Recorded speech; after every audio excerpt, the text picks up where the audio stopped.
Hi friends, welcome back to my channel. మొన్న జ్వరం వచ్చి కళ్ళు తిరిగి పడిపోయానని చెప్పాను కదండి.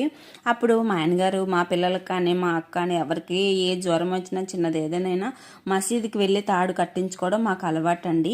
అలాగే అని చెప్పేసి నాకు జ్వరం వచ్చింది కదా అని మసీద్ తీసుకెళ్ళి అక్కడికి అయితే తాడైతే కట్టించారండి. తాడు కట్టించుకొని వచ్చిన తర్వాత ఒక ఆవిడైతే ఒకటి అడిగారు నన్ను. ఏంటి జ్వరం వచ్చిందని అస్తమానం తాడు కట్టిస్తూ ఉంటారు, తాడు కట్టించుకుంటే రోగం తగ్గిపోద్దా అని. అప్పుడే నాకు ఒక సామెతకి గుర్తొచ్చిందండి. మంత్రాలకి చింతకాయలు రాలుతాయా అని చిన్నప్పుడైతే విన్నాను. అలాంటిదే ఈవిడ అడిగినట్టుంది నాకు. మంత్రాలకి చింతకాయలు రాలుతాయో లేదో నాకైతే తెలియదండి.